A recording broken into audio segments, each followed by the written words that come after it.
Hello, I'm Anita McVeigh. It's day 25 of the US-Israel war with Iran. And over the next 10 or so minutes, we'll bring you our daily briefing with the key updates on the conflict. Let's start with some of today's main developments. Donald Trump says negotiations to end the Iran war are happening right now and that Tehran is talking sense. His comments come a day after Iranian officials denied any contact with the US had taken place. Iran fires a barrage of missiles at central and southern Israel. At least one reached central Tel Aviv. Israel launches fresh strikes on the Iranian capital, Tehran, this residential apartment block among the buildings hit.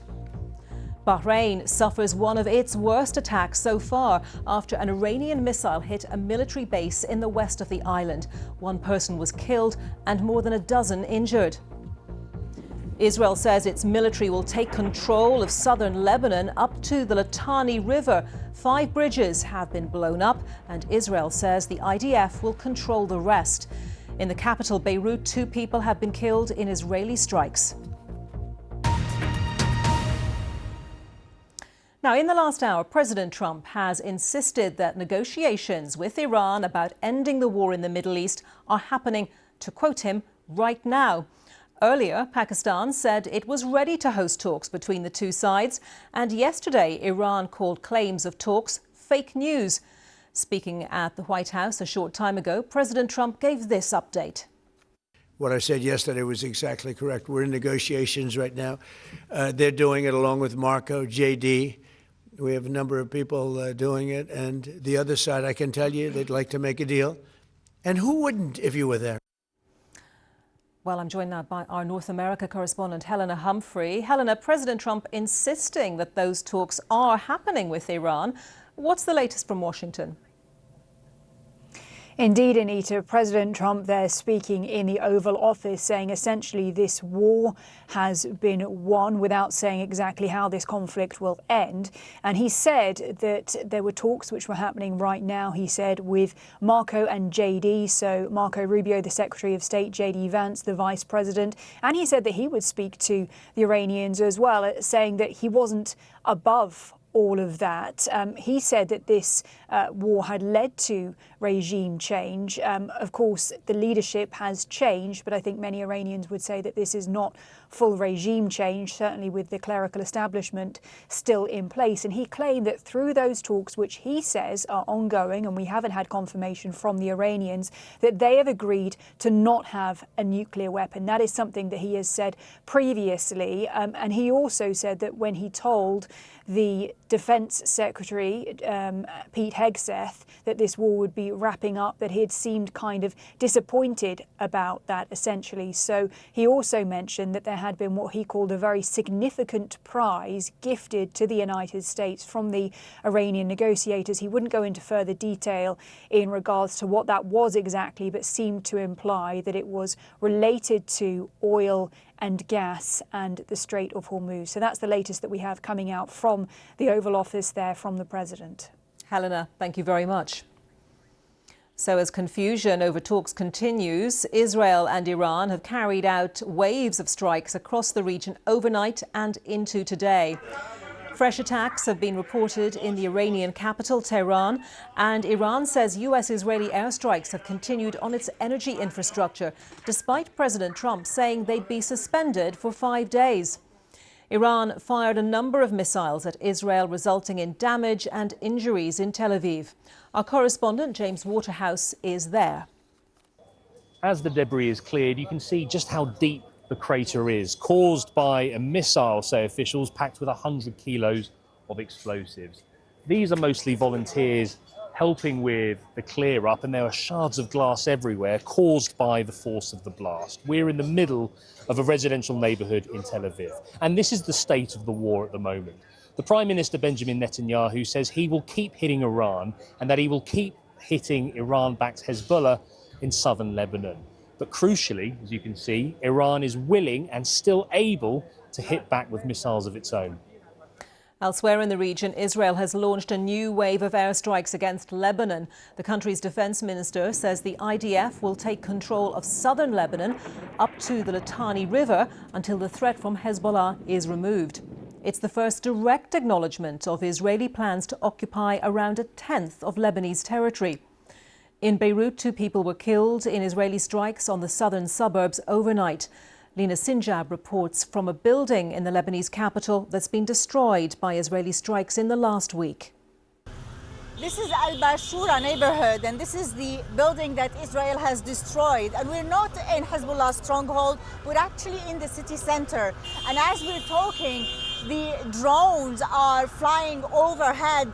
Israel has decided to go on a prolonged war against Hezbollah, but mainly focused on destroying the southern part of Lebanon, across the border from Israel, creating a buffer zone below the river of Litani, forcing hundreds of thousands to flee to the north and elsewhere in the country. They have destroyed bridges, they have destroyed infrastructure to cut the supply line for Hezbollah. They want to eliminate any threat coming from Hezbollah, regardless of the human cost and the civilian cost in this country. Economies around the world are feeling the impact of this conflict, with markets reacting quickly to developments. Today, the price of a barrel of oil rose again to more than $100 after a dramatic fall in price yesterday, following President Trump's announcement that his administration was in peace talks with Iran. A spike in trades on the oil futures market just before Donald Trump's post has raised allegations of insider trading, as our Asia business reporter Nick Marsh explains. Around 15 minutes before Donald Trump posted on Truth Social saying that the US and Iran had been having talks and that a resolution to hostilities may be in sight, there was a huge spike in the volume of trades on the oil futures market. So to give you an example, the US traded WTI benchmark for oil at 6:49, so 15 minutes before the post. Around 700 contracts exchanged hands when it comes to oil. 1 minute later, that nearly trebled to 2,000. For Brent crude, 6:48. Around 20 deals were done. 1 minute later, 1,600 deals. Now, if you calculate that, we're talking millions, hundreds of millions of dollars worth of bets on oil futures going in a certain way. Now, within minutes of Donald Trump's post, which was only about 15 minutes after these bets were placed, the price of oil fell very sharply. It went down by around 14% for WTI just in a matter of minutes. So some people somewhere made an awful lot of money. We don't know who these people are, and we don't know why they placed these bets. There has been suggestions among analysts, ones that I've spoken to, that this abnormal behavior on the markets may suggest insider trading of some kind.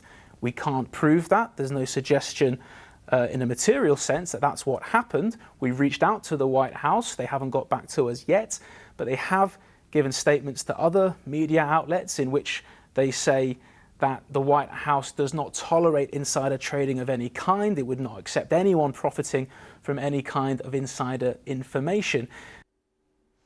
Nick Marsh. So what do people in Iran make of the supposed talks taking place between the country and the US?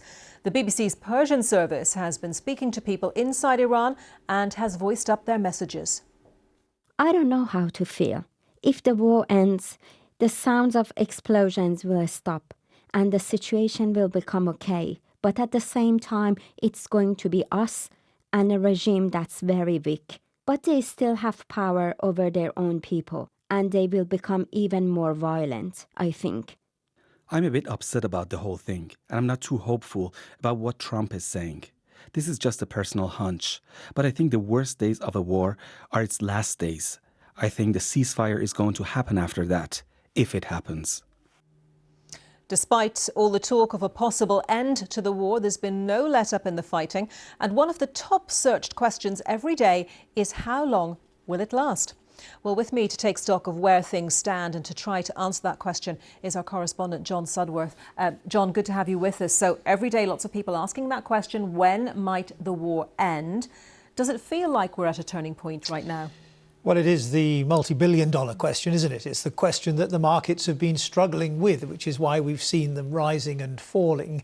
Beginning of the war, of course, oil price shoots up. Donald Trump hints at a quick end. Oil price comes down again. Recent days, he suggests he might start hitting Iranian energy infrastructure. Price shoots up again. Then there's East talks. Prices fall. Suggestions that the talks aren't happening. It's confusing and very difficult to make sense of. So no wonder, audiences are asking themselves the same question. It's interesting listening to President Trump in that recent press conference from the Oval Office.